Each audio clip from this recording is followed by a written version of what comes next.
நீங்க என்னைக்காவது யோசிச்சிருக்கீங்களா? நம்ம இப்போ வந்து ஒரு மீஷோலயோ இல்லைன்னா வந்து ஏதாவது ஃப்ளிப்கார்ட், அமேசான் அந்த மாதிரி ஆர்டர் பண்ணும்பொழுது ஒரு 1 ஆர் 2 டேஸ்க்குள்ளே நம்ம ஆர்டர் பண்ண பொருள் வந்து நம்ம வீட்டுக்கு வந்துடும். ஸோ அது எப்படின்னு நம்ம யோசிச்சிருக்கோமா?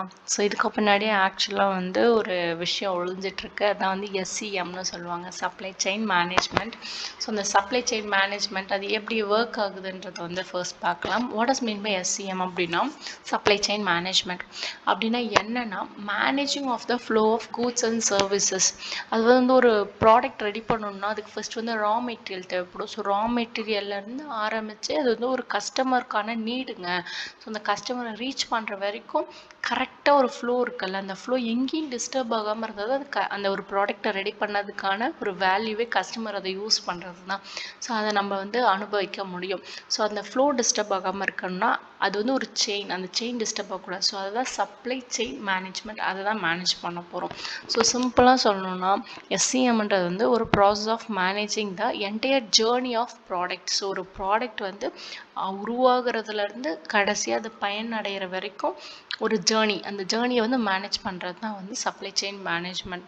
ஸோ எங்கே ஆரம்பிக்கும், ஒரு ரா மெட்டீரியலாக ஒரு ஃபேக்ட்ரிக்கு வந்து வாங்கிட்டு போவாங்க. அதிலேருந்து அதை வந்து ரெடி பண்ணி ஸ்டோர் பண்ணி அதுக்கப்புறமேட்டு அது வந்து ஹோல்சேலருக்கு கொடுத்த ஹோல்சேலர்லேருந்து ரீட்டைலருக்கு போய் ரீட்டைலர்லேருந்து கன்சியூமருக்கு போய் அதை கன்சியூம் பண்ணுவாங்க.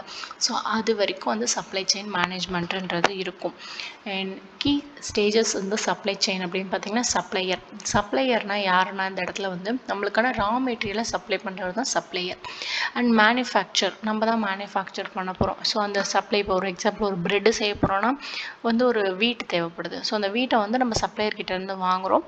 நம்ம வந்து ப்ரெட்டை ரெடி பண்ணுற நாம தான் மேனுஃபேக்சரர்.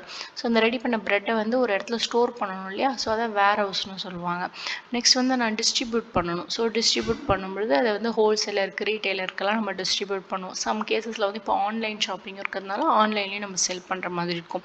ஸோ இந்த ரீட்டைலர், இகாமர்ஸ் அது அவங்களாம் என்ன பண்ணுவாங்க, அதை வந்து எண்டு கஸ்டமர் யாருக்கு அந்த ப்ரெட் நீடடாக இருக்கோ அவங்களுக்கு அதை சென்ட் பண்ணுவாங்க. ஸோ கஸ்டமர் ஃபைனலாக வந்து அந்த ப்ராடக்ட்டை யூஸ் பண்ணுவாங்க. இதுதான் ஆக்சுவலான ஒரு சப்ளை செயினுங்க.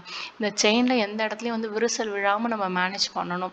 அதுதான் வந்து ஒரு மேனேஜராகவும் சப்ளை செயின் மேனேஜராகவும் நம்மளுக்கு வந்து ஒரு ஒர்க்னு சொல்லலாம். ஸோ ஒரு எக்ஸாம்பிள் பார்த்திங்கன்னா ஒரு பிஸ்கெட் வந்து பேக்கெட் வந்து ஸ்டார்ட் பண்ணுறாங்க. எங்கே இருந்துன்னா ஒரு வீட் வாங்குறாங்க. வீட் ஃபேர்ம்லேருந்து மேனுஃபேக்சரிங் பிளானட் போயிட்டு அது வந்து குடோனுக்கு போய் குடோன்லேருந்து ரீட்டைல் ஷாப் போய் அதுக்கப்புறம் கன்சியூமர்ஸ் வாங்கி அது வந்து கன்சியூம் பண்ணுற மாதிரி இருக்கும். ஸோ ரியல் லைஃப் எக்ஸாம்பிள் பார்த்திங்கன்னா ஒரு அமேசானும் வந்து ஒரு சப்ளை செயின் மேனேஜ்மெண்ட், அதுவும் பெரிய supply chain management in India.